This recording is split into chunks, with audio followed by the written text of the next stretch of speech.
Hi everyone, my name is Jonathan Ajayi and I play Smee in Alien Earth, and this is Set Stories with Collide. I was working with really incredible people. The water in the mangrove was rising. It was difficult, but it was a really beautiful experience, a challenge.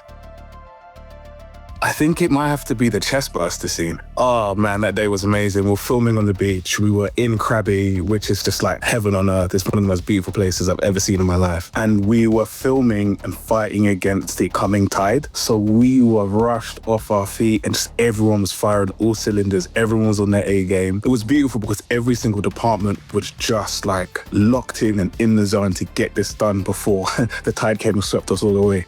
And we made it. We filmed the main body of it in one day in Krabi, and then when we went back to Bangkok, we then recreated parts of it in the studio, and it was amazing to get back to Bangkok having just been in Krabi and see Krabi all over again. Like, honestly, the production, it was incredible what they achieved. Arthur, please, Twilight! Oh.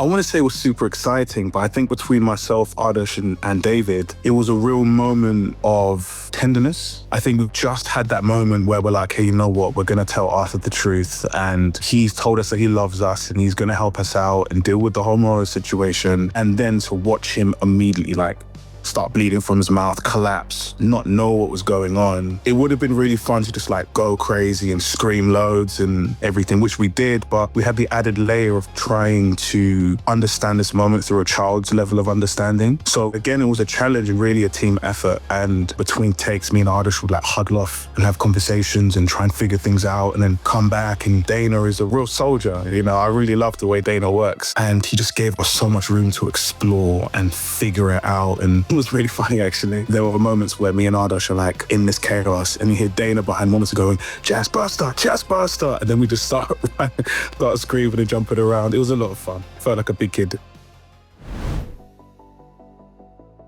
Oh, that was the first day. We shot the end or the midpoint of episode 2 when the Lost Boys come back from the crash site and walked out of our trailers in the Bangkok heat into the studio. The door opened and there was a spaceship. And I was like, oh, you are your mind. How is this real? And it looked like the Nostromo. It was wild. It was so crazy. And we were all really geeking out. And we went into the mother room and how many lights they built in that room, but just finding out all of the work that went into creating these incredible sets, it was just, yeah, it was amazing.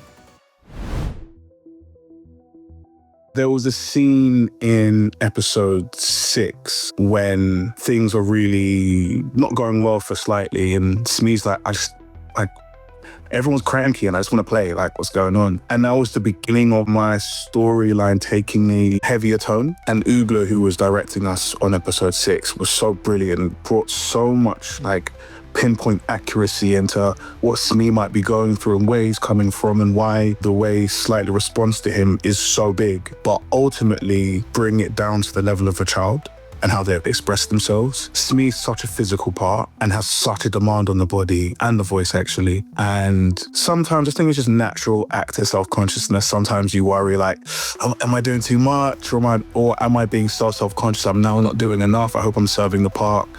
But like I said, Ugla is just so attentive to her actors and to her cast, and she really was able to keep me confident. And doing the scene with Arda, she's just a wonderful actor. It was difficult, but it was a really beautiful experience, a challenge. Being grown up sucks. Big time.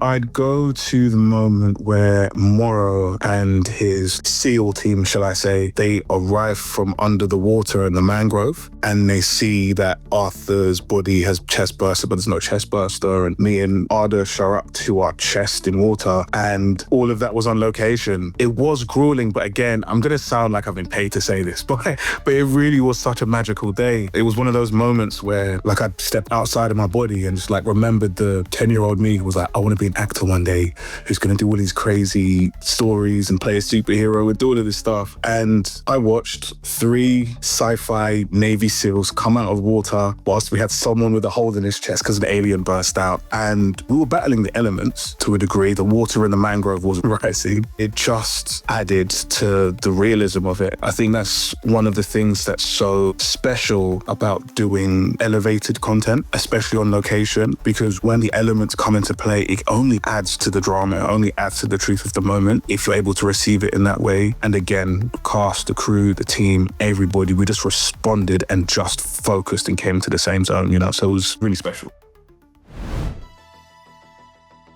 For me and Ardish, it's when we're like play fighting in episode 2. So we had a child psychologist come in and help us when we started the job. And also the younger actors who played the younger version of our characters. We did this workshop day where we had to imitate the way the kids walk and they had to imitate the way that we walked. And me and the young Snee, actor called Rio, we had like a really weird similarity in personality. And I did mine. I was like, I don't want to be, you know, I don't want to make him feel bad, so I'm not going to be too mean. I wish he felt the same way. This guy, the way he imitated my walk, my high fives are very specific. And I always lean my hand back before I do a high five. He's walking, bopping like this, and then he goes like that. And everyone in the room started laughing. And when we were doing that scene, it instinctively happened and me and Slightly make up. And just in the back of my head, I was like, don't break character, don't corpse right now. So I just remembered him taking the mick out of me in that moment. And actually, even that scene again with Babu, that was the first time that Babu had worked with any of the Lost Boys, I believe. And me and Ardish came in a completely different energy than he did. He was like doing this monologue about letting his crew die and everything. And we were every take going, how can we find a way to make him corpse? And I think that maybe they cut some of it out, but when we're kicking our legs over the alien things, some of those takes, some of those choices I made were quite naughty. So whenever I watch the episode, I just think about everything they cut out, every decision I made. When I was 10, you know, you know what 10-year-olds like, you know? You're like a couple of kids. Oh, we're not kids! Yeah, no, we're not. Oh, I have to say, Ardish, I just watched The White Tiger and he blew me away. So I was like, oh my goodness, this guy's like a superstar. Oh man, I hope I'm up to scratch because this guy's like Marlon Brando to me, you know? And we get there and I'm a massive nerd. And sometimes you're a little bit shy to be nerdy about acting with other actors because some actors are like, dude, just say a line, I'm gonna go have a cigarette, you know? But me and him, we would just geek out and figure things out. And even on our days off, we'd go to the lobby and have a coffee and figure out our scenes together and everything.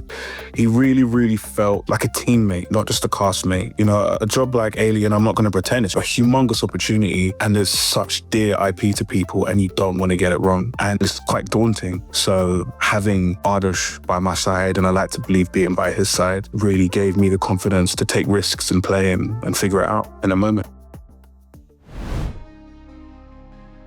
City and a Grey trailer, it was just the size of Thailand. It was so great. I had the best trailer deodorant. We all got our like personalized like toiletries in our trailers and stuff. And I got a Shore deodorant and it was Shore chocolate. And I was like, I like to think it's because I'm delicious. And that joke that really old really quickly. Mango sticky rice for the rest of my life forever, please. It's so good. It's literally a bag of sticky rice and some sliced or diced mangoes with this condensed milky type cream. And you eat it together and I guess it's a dessert. It's quite refreshing too. Man, I didn't know those flavors belong together.